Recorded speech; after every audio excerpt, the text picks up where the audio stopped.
Haleluya, shalom Bapak Ibu Jemaat yang terkasih dan yang mengasihi Tuhan. Saya percaya dimanapun Bapak Ibu Saudara berada, semuanya dalam keadaan yang sehat, kuat dan penuh sukacita. Amin. Haleluya, sebelum kita memulai ibadah doa malam hari ini, mari kita satu dalam doa terlebih dahulu. Terima kasih Tuhan untuk kebaikan-Mu, untuk kemurahan-Mu. Kami boleh beribadah kembali Tuhan bersama-sama memuji dan memuliakan nama-Mu Tuhan. Meskipun online Tuhan, tapi kami percaya Tuhan hadirat-Mu, kuasa-Mu tetap dinyatakan atas setiap kami ya Bapa.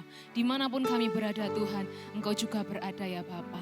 Terima kasih Tuhan, kami serahkan ibadah kami malam hari ini ke dalam tangan-Mu. Engkau yang berdaulat, Engkau yang beracara Tuhan. Terima kasih ya Bapa, hanya di dalam nama Tuhan Yesus Kristus kami berdoa dan mengucap syukur. Haleluya. Amin. Saya undang Bapak Ibu Saudara untuk sama-sama bangkit berdiri. Mari kita memuji nama Tuhan.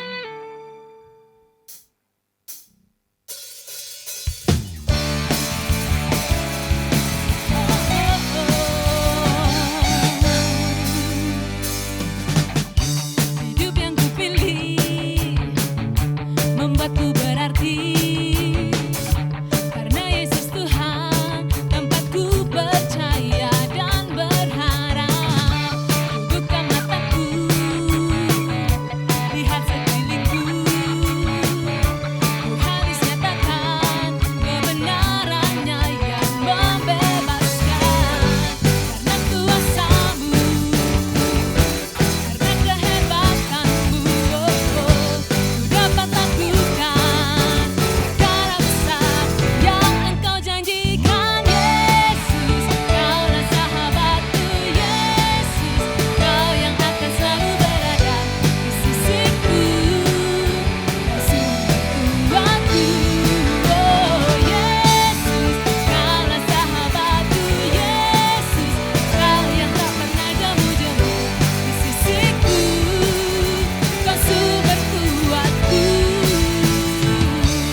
Persilakan Bapak Ibu Saudara untuk duduk kembali. Kita persiapkan hati kita untuk menyembah Tuhan lebih lagi.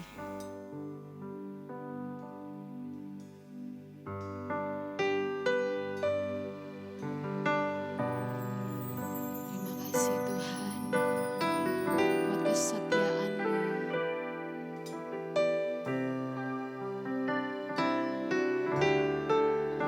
Hadirat-Mu Tuhan, indah di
kami tinggikan, Engkau yang layak kami sembah Tuhan. Terima kasih Tuhan, biarlah setiap pujian dan penyembahan kami sungguh berkenan di hadapan-Mu Tuhan. Terima kasih Bapa, kalau sebentar kami mau merenungkan isi hati-Mu Tuhan. Kiranya Tuhan firman-Mu itu menjadi kekuatan bagi kami, firman-Mu menjadi rema dalam setiap kehidupan kami. Berkati hamba-Mu yang akan menyampaikan isi hati-Mu ya Bapa, Engkau urapi dengan kuasa-Mu. Hanya di dalam nama Tuhan Yesus kami siap mendengarkan firman-Mu. Haleluya, amin. Jemaat yang dikasihi Tuhan, sebelum mendengarkan kebenaran firman Tuhan, kita akan memberikan persembahan yang terbaik untuk pekerjaan Tuhan di gereja GBI Family Blessing. Jemaat bisa transfer ke rekening gereja yang ada di layar, atau bisa scan QR Code dengan aplikasi e-money yang ada di layar. Tetapi sebelumnya, mari kita bersatu di dalam doa. Bapa di dalam surga, sungguh kami mengucap syukur atas berkat-berkat yang telah Engkau limpahkan dalam kehidupan kami. Sekarang dengan hati yang penuh ucapan syukur dan penuh sukacita, kami akan memberikan persembahan yang terbaik untuk pekerjaan-Mu di tempat ini. Terpujilah Engkau, di dalam nama Tuhan Yesus Kristus kami telah berdoa. Amin. Selamat memberi.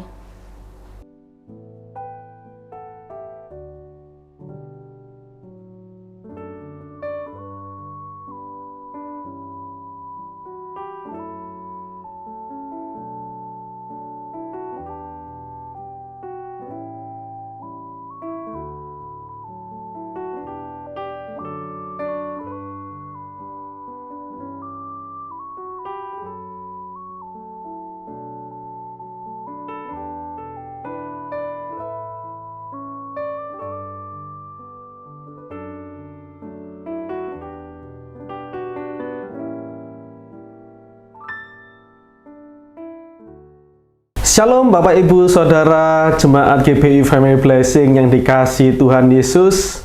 Bagaimana kabarnya Bapak Ibu sekalian? Saya berdoa kita semua dalam kondisi yang baik, kita semua dalam keadaan yang luar biasa, karena kita memiliki Allah yang begitu baik dan luar biasa dalam hidup kita. Amin.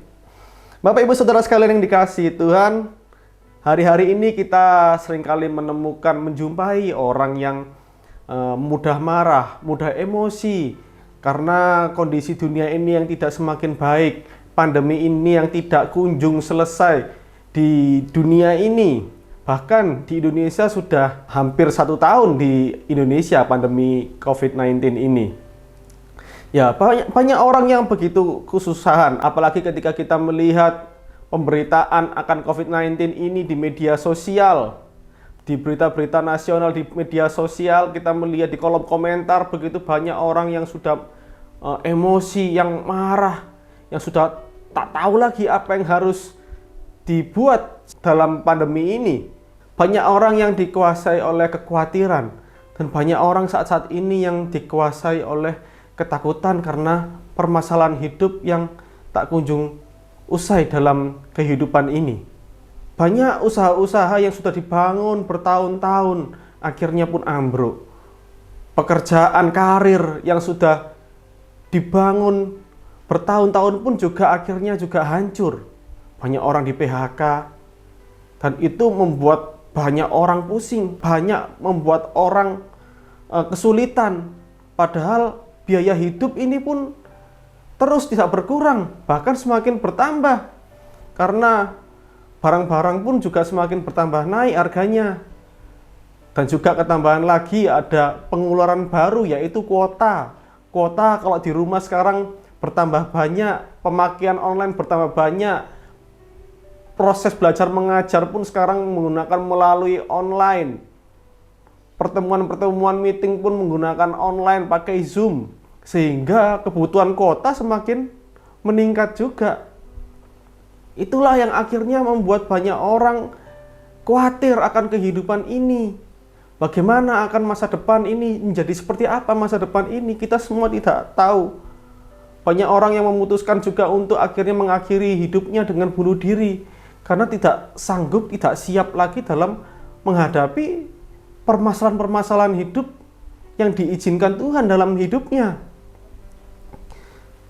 Pandemi ini dan permasalahan di dunia ini berhasil mengalihkan fokus kita, berhasil mendistract pikiran kita kepada permasalahan-permasalahan yang ada di dunia, permasalahan-permasalahan pandemi yang seharusnya pikiran kita berfokus kepada kebesaran Tuhan, kepada kemahakuasaan Tuhan, kepada kehebatan Tuhan, bukanlah kepada besarnya masalah.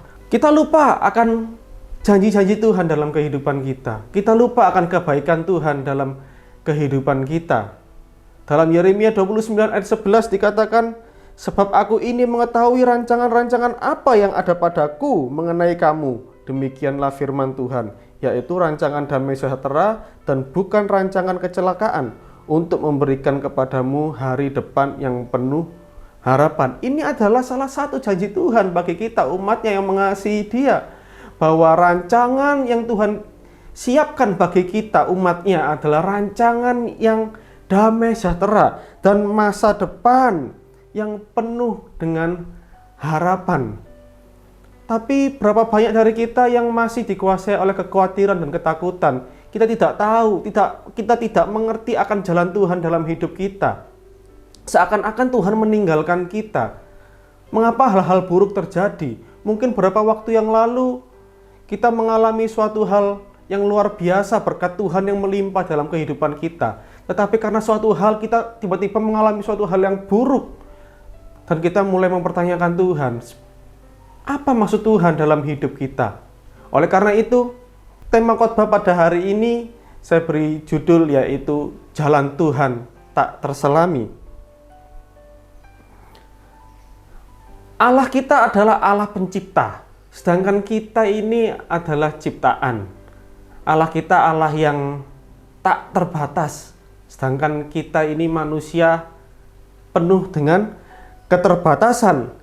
Banyak kita mungkin berpikir bahwa jalan Tuhan itu tidak masuk akal. Tetapi sebenarnya jalan Tuhan itu melampaui segala akal. Ketika akal kita berpikir bahwa hal ini tidak mungkin bisa dikerjakan, tetapi bersama Tuhan semuanya menjadi mungkin. Itulah arti dari melampaui segala akal. Bahwa akal kita ini tidak sanggup memikirkan rencana Tuhan, tidak sanggup memikirkan pikiran Tuhan. Karena jalan Tuhan itu melampaui segala akal. Mari kita hari ini sama-sama belajar dari kisah Yusuf. Bagaimana Yusuf bisa berjalan dalam jalan Tuhan yang tidak terselami tersebut. Mari sama-sama kita buka Alkitab kita dalam Kejadian 37 ayat 1 sampai yang ke-11. Adapun Yakub, ia diam di negeri penumpangan ayahnya, yakni di tanah Kanaan. Inilah riwayat keturunan Yakub. Yusuf tatkala berumur 17 tahun, jadi masih muda, biasa menggembalakan kambing domba bersama-sama dengan saudara-saudaranya, anak-anak Bilha dan Zilpa, kedua istri ayahnya. Dan Yusuf menyampaikan kepada ayahnya kabar tentang kejahatan saudaranya. Israel lebih mengasihi Yusuf dari semua anaknya yang lain, sebab Yusuf itulah anaknya yang lahir pada masa tuanya, dan ia menyuruh membuat jubah yang maha indah bagi dia. Setelah dilihat oleh saudara-saudaranya bahwa ayahnya lebih mengasihi Yusuf dari semua saudara-saudaranya, maka bencilah mereka itu kepadanya dan tidak mau menyapanya dengan ramah. Pada suatu kali bermimpilah Yusuf, lalu mimpinya itu diceritakannya kepada saudara-saudaranya. Sebab itulah mereka lebih benci lagi kepadanya. Karena katanya kepada mereka, coba dengarkan mimpi yang kumimpikan ini. Tampak kita sedang di ladang mengikat berkas-berkas gandum. Lalu bangkitlah berkasku dan tegak berdiri. Kemudian datanglah berkas-berkas kamu sekalian mengelilingi dan sujud menyembah kepada berkasku itu. Lalu saudara-saudaranya berkata kepadanya, apakah engkau ingin menjadi raja atas kami? Apakah engkau ingin berkuasa atas kami? Jadi makin bencilah mereka kepadanya karena mimpinya dan karena perkataannya itu. Lalu ia memimpikan pula mimpi yang lain, yang diceritakannya kepada saudara-saudaranya. Katanya, aku bermimpi pula, tampak matahari, bulan dan 11 bintang, sujud menyembah aku. Setelah hal ini diceritakannya kepada ayah dan saudara-saudaranya, Maka ia ditegur oleh ayahnya. Mimpi apa mimpimu itu? Masakan aku dan ibumu serta saudara-saudaramu sujud menyembah kepadamu sampai ke tanah? Maka iri hatilah saudara-saudaranya kepadanya, tetapi ayahnya menyimpan hal itu dalam hatinya. Pada hari ini kita akan belajar bersama-sama 3 poin dalam kehidupan Yusuf ini, dalam bagaimana Yusuf dapat berjalan dalam jalan Tuhan yang tak terselami itu. Poin yang pertama adalah tetap jaga hati supaya tidak kecewa. Yusuf tetap menjaga hatinya dengan baik. Dia tidak membiarkan kekecewaan, kemarahan menguasainya, tetapi dia biarkan hatinya dipenuhi oleh Tuhan. Sehingga apa yang dikerjakan Yusuf disertai oleh Tuhan dan Tuhan membuatnya berhasil. Begitu banyak hal yang bisa dijadikan Yusuf sebagai alasan untuk menyimpan kepahitan, menyimpan kekecewaan dan kemarahan dalam hidupnya. Saya mencatat ada 3 kejadian yang mana cukuplah bisa membuatnya dikuasai oleh kemarahan dan kekecewaan. Kejadian yang pertama adalah ketika dia dibuang dan dijual oleh saudara-saudaranya. Yusuf itu bisa kita baca tadi bahwa dia adalah anak kesayangan Yakub, bapaknya. Ya, saudara-saudaranya iri kepadanya karena Yakub memberikan kepadanya, dibuatkannya baju yang begitu indah. Yakub sangat menyayangi Yusuf karena Yusuf lahir di masa tua Yakub. Tetapi saudara-saudaranya pun tidak menyukai Yusuf karena iri hati kepada Yusuf. Apalagi ketika Yusuf menyampaikan mimpi yang didapatinya kepada saudara-saudaranya, bahwa saudara-saudaranya dan bapak ibunya datang menyembah kepada Yusuf. Wah, itu membuat dia semakin dibenci oleh saudara-saudaranya. Lalu saudara-saudaranya pun melemparkan dia ke dalam sumur dan akhirnya menjual Yusuf sebagai budak di tanah Mesir. Nah, ini adalah suatu kondisi yang sangat menyedihkan. Suatu kondisi yang tidak menyenangkan sebagai manusia. Apalagi pada saat itu Yusuf masih muda. Yusuf masih berumur 17 tahun. Dia tidak tahu apa-apa. Pada saat itu dia masih lugu, dia masih polos. Dia mendapatkan perlakuan yang buruk dari saudaranya. Saya yakin dan percaya pada saat itu pasti hati Yusuf hancur. Dia sangat sedih ketika saudara-saudaranya menjual dia sebagai budak. Itu adalah suatu perubahan yang sangat drastis. Ketika Yusuf menjadi anak yang disayangi oleh bapaknya, lalu menjadi budak, bukanlah suatu kejadian menyenangkan, suatu kondisi yang mengenakkan, sangat berubah drastis. Di situ Yusuf bisa saja kecewa, Yusuf bisa saja menyimpan kepahitan kepada saudara-saudaranya, bisa saja Yusuf memaki-maki saudaranya pada saat itu. Tetapi Yusuf tetap menjaga hatinya. Dia tetap berserah sepenuhnya kepada Tuhan.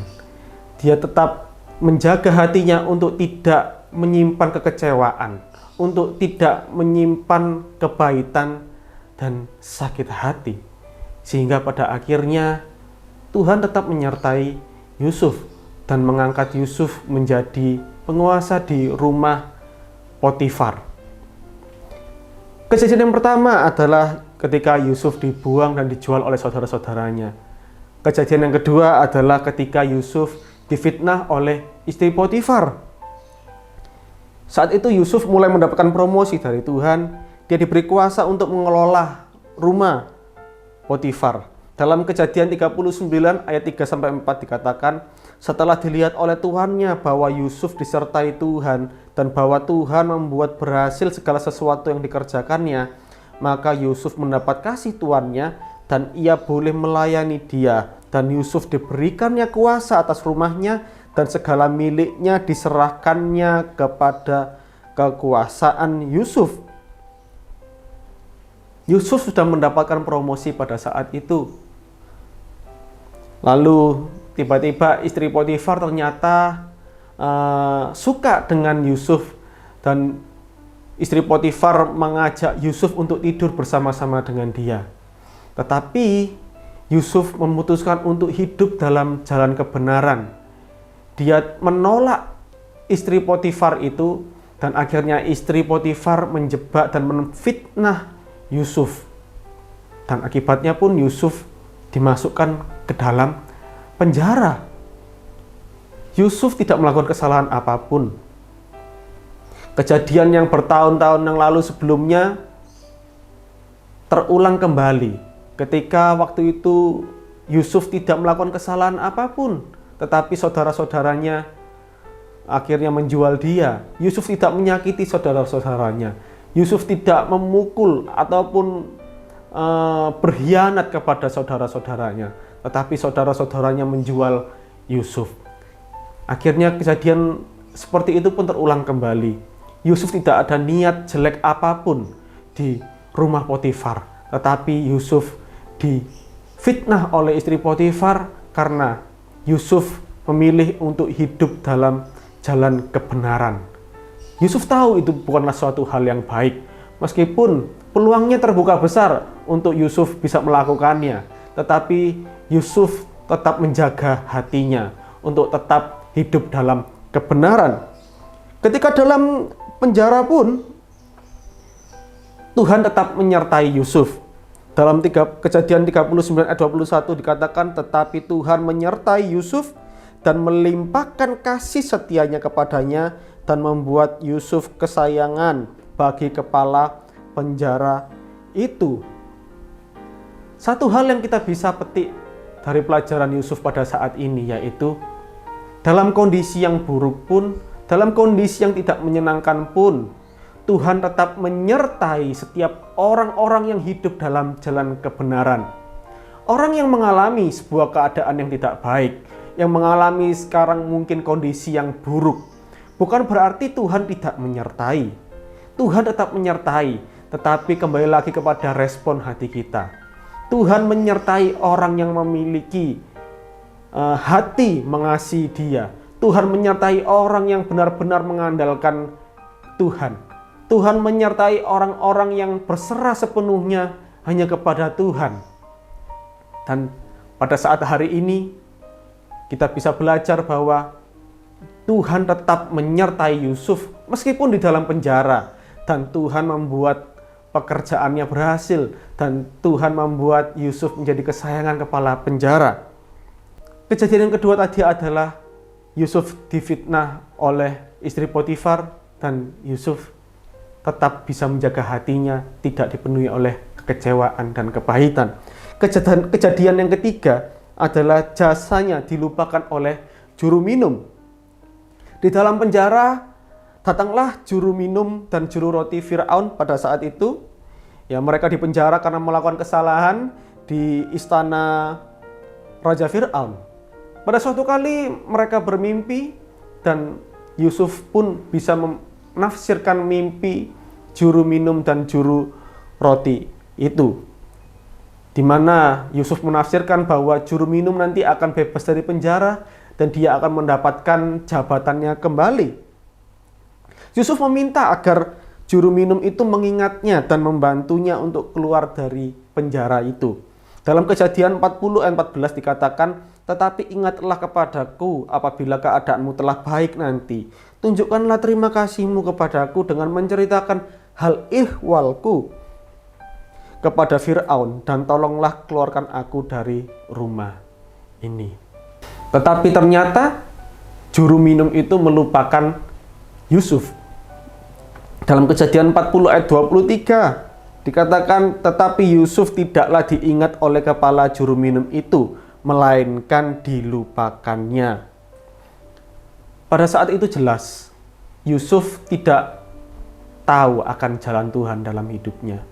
Yusuf tidak mengerti akan rencana Tuhan dalam hidupnya. Dia dapat menafsirkan mimpi seseorang akan masa depan seseorang, tetapi dia tidak mendapatkan apapun, petunjuk apapun tentang masa depan hidupnya dari Tuhan pada saat itu. Tetapi Yusuf tetap bersabar dan berserah sepenuhnya kepada Tuhan. Sehingga dalam kondisi yang buruk pun Tuhan selalu menyertai dia dan memberkati apa yang dipercayakannya kepadanya. Itu adalah poin yang pertama, yaitu tetap jaga hati supaya tidak dikuasai oleh kekecewaan dan kepahitan. Yang kedua adalah jalani setiap proses bersama Tuhan. Yusuf menjalani proses demi proses yang tidak mudah. Hidup yang kita jalani tidak selalu mudah, tetapi jika kita berjalan bersama dengan Tuhan, maka setiap proses kehidupan akan membawa kita menjadi lebih baik. Adalah tidak mudah memahami dan mengerti jalan-jalan Tuhan itu. Dalam Yesaya 55 ayat 8-9 dikatakan, sebab rancanganku bukanlah rancanganmu, dan jalanmu bukanlah jalanku. Demikianlah firman Tuhan, seperti tingginya langit dari bumi, demikianlah tingginya jalanku dari jalanmu, dan rancanganku dari rancanganmu. Karena kita tidak mampu memahami jalan Tuhan, seringkali manusia ini menggunakan kekuatannya sendiri. Seringkali manusia itu menggunakan akalnya sendiri untuk mengatasi setiap persoalan hidup ini. Berapa banyak orang Kristen yang akhirnya pergi ke Gunung Kawi untuk mencari pesugihan karena permasalahan ekonomi? Berapa banyak orang Kristen yang akhirnya memilih untuk mencari hutang sana-sini karena masalah keuangan? Lalu berapa banyak orang Kristen yang memilih untuk bercerai karena permasalahan keluarga yang mungkin tak kunjung selesai? Sudah akhirnya dipilih untuk bercerai dengan alasan ini yang terbaik untuk semuanya. Berapa banyak orang Kristen yang akhirnya memilih untuk meninggalkan imannya kepada Yesus hanya demi tawaran jabatan dan jodoh yang belum kunjung datang? Manusia cenderung untuk menggunakan kekuatannya sendiri dibandingkan mengandalkan Tuhan. Karena manusia tidak cukup bersabar untuk menikmati proses yang sudah Tuhan izinkan terjadi dalam kehidupan kita semua. Kita harus setia dalam proses Tuhan. Kita nikmati setiap proses yang Tuhan izinkan terjadi dalam kehidupan kita. Karena itu adalah sebuah proses pembelajaran kehidupan kita, yang mana itu membentuk karakter kita menjadi semakin dewasa, semakin kita mengenal Yesus. Mari kita tetap setia dalam proses yang Tuhan izinkan terjadi dalam hidup kita. Bila Bapak Ibu sekarang mengalami suatu hal yang baik, tetaplah mengucap syukur. Tetaplah ingat akan pemberi berkat itu, yaitu Tuhan yang memberi berkat. Tuhanlah yang menyediakan semuanya dalam kehidupan kita. Tetapi bila kita saat ini sedang mengalami suatu hal yang tidak mengenakan, suatu hal yang buruk, tetap bersabar, tetap setia akan janji Tuhan, tetap percaya bahwa Tuhan Yesus baik, tetap percaya bahwa kita dalam penyertaan Tuhan. Tuhan menyertai setiap orang yang setia kepadanya. Tuhan menyertai setiap orang yang mengandalkan Dia sepenuhnya. Mari jangan kuasai hati kita dalam kekecewaan maupun kemarahan. Tetap setia dalam proses kehidupan ini, Bapak Ibu sekalian. Apa jadinya bila Yusuf ini akhirnya menyimpang? Dia tidak setia pada proses Tuhan. Apa jadinya Yusuf? Dia tidak akan mendapatkan promosi dari Tuhan. Ketika dia dijual sebagai budak, dia akan menjadi seperti budak yang lain. Tetap menjadi budak, tidak akan mendapatkan promosi. Tetapi beda dengan Yusuf, dia tetap hidup dalam jalan kebenaran yang sudah Tuhan tentukan. Dia tetap menjagai hatinya, dia tetap setia dalam proses, sehingga Tuhan pun menyertai dia dan membuat pekerjaannya berhasil. Dalam Kejadian ke-9 ayat 5 dikatakan, sejak ia memberikan kuasa dalam rumahnya dan atas segala miliknya kepada Yusuf, Tuhan memberkati rumah orang Mesir itu karena Yusuf, sehingga berkat Tuhan ada atas segala miliknya, bukan setengah miliknya. baik yang di rumah maupun yang di ladang. Ayat 22-23. Sebab itu kepala penjara mempercayakan semua tahanan dalam penjara itu kepada Yusuf, dan segala pekerjaan yang harus dilakukan di situ dialah yang mengurusnya. Dan kepala penjara tidak mencampuri segala yang dipercayakannya kepada Yusuf, karena Tuhan menyertai dia, dan apa yang dikerjakannya dibuat Tuhan berhasil. Oleh sebab itu, poin yang kedua ini mengajarkan kita bersama-sama bahwa kita harus setia dalam menjalani setiap proses bersama dengan Tuhan. Poin yang ketiga yang terakhir adalah menanti waktu Tuhan. Dalam Kejadian 41 ayat yang pertama dikatakan, setelah lewat 2 tahun lamanya, bermimpilah Fir'aun bahwa ia berdiri di tepi sungai Nil. Setelah bertahun-tahun mengalami proses yang sudah Tuhan izinkan terjadi dalam kehidupan Yusuf di penjara, tiba waktunya Tuhan menghampiri Yusuf untuk mengangkat Yusuf. 2 tahun setelah itu, Fir'aun mendapatkan mimpi yang mana tak seorang pun dapat mengartikan mimpi itu kecuali Yusuf tentunya. Yusuf diminta untuk datang untuk mengartikan mimpi itu, dan oleh pertolongan Tuhan, Yusuf pun dapat mengartikan mimpi itu, bahwa akan terjadi kelaparan yang hebat. Dan Yusuf pun mendapat jabatan sebagai penguasa di Mesir. Awalnya Yusuf tidak mengerti akan jalan Tuhan dalam hidupnya. Dan akhirnya pun dia mengerti bahwa segala sesuatu dalam hidupnya sudah ditentukan oleh Tuhan. Tuhan yang menyertai perjalanan hidup Yusuf. Tuhan yang menentukan jalan hidup Yusuf. Yang dilakukan Yusuf hanyalah hidup dalam kebenaran. Dia menjaga hati untuk tetap murni di hadapan Tuhan. Dia setia dalam proses yang sudah Tuhan izinkan terjadi dalam hidupnya. Dan ketika waktu Tuhan datang, dia sudah siap untuk mendapatkan promosi dari Tuhan, karena dia sudah belajar dari banyak hal kehidupan dalam hidupnya. Dalam Kejadian 45 ayat 1-5, ketika itu Yusuf tidak dapat menahan hatinya lagi di depan semua orang yang berdiri di dekatnya. Lalu berserulah ia, "Suruhlah keluar semua orang dari sini." Maka tidak ada seorang pun yang tinggal di situ bersama-sama Yusuf ketika ia memperkenalkan dirinya kepada saudara-saudaranya. Pada saat ini adalah terjadi kelaparan yang besar dan saudara-saudaranya datang ke Mesir untuk meminta bahan pangan, dan akhirnya pun bertemu dengan Yusuf pada saat ini. Ayat kedua, setelah itu menangislah ia keras-keras sehingga kedengaran kepada orang Mesir dan kepada seisi istana Fir'aun. Dan Yusuf berkata kepada saudara-saudaranya, "Akulah Yusuf, masih hidupkah Bapa?"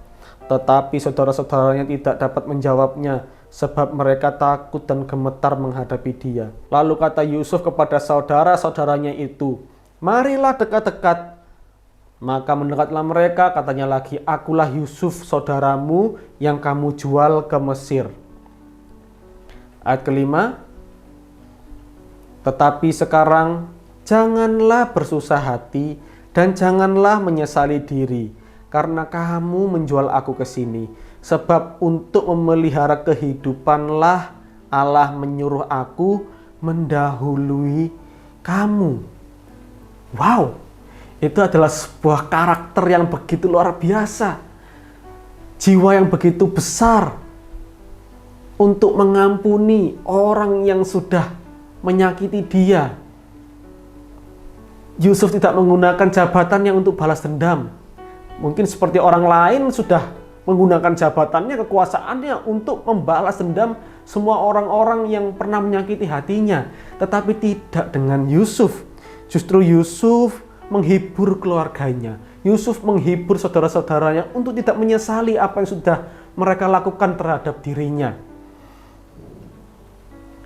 Yusuf sudah selesai dengan dirinya. Dia sudah berdamai dengan diri sendiri. Dia melupakan segala hal-hal buruk yang terjadi dalam hidupnya. Dia mengampuni setiap orang yang menyakiti hatinya. Karena Yusuf tahu bahwa semuanya diizinkan oleh Tuhan terjadi. Semuanya Tuhan yang mengatur. Yusuf sudah melalui semuanya. Yusuf sudah melalui setiap proses dalam kehidupannya. Pada saat itu, dia sudah dimasukkan ke dalam sumur, dia sudah dibuang, dijual oleh saudaranya, dia sudah menjadi budak, dia sudah difitnah, dia sudah masuk penjara. Sekarang, dia sudah melewati masa-masa kesedihan dalam kehidupannya itu. Kehidupan yang penuh dengan air mata tentunya. Tetapi Yusuf dapat melalui semuanya karena Tuhan yang memampukan dia. Karena dia sepenuhnya mengandalkan Tuhan, berserah sepenuhnya kepada Tuhan. Dan pada saatnya tiba, Tuhan mengangkat Yusuf dan nama Tuhan dipermuliakan. Manusia ini sangatlah terbatas, Bapak Ibu. Tetapi ingat bahwa kita ini memiliki Allah yang tidak terbatas. Sudah sepantasnya kita, manusia yang tidak terbatas ini, kita lebih lagi mengandalkan Tuhan yang tidak terbatas. Karena manusia ini penuh dengan keterbatasan. Kita memiliki Allah yang melampaui segala akal. Dalam segala sesuatu yang terjadi, yang kita alami dalam kehidupan ini adalah keputusan-keputusan Tuhan yang terbaik.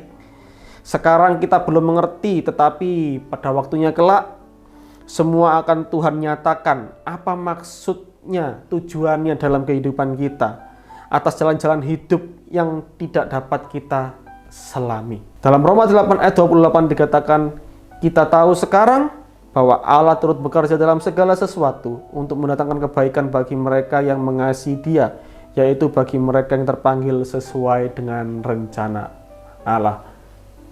Mari Bapak Ibu Saudara sekalian yang dikasihi Tuhan, hari ini kita sudah belajar bersama-sama bagaimana kita berjalan dalam jalan Tuhan yang kita terselami itu.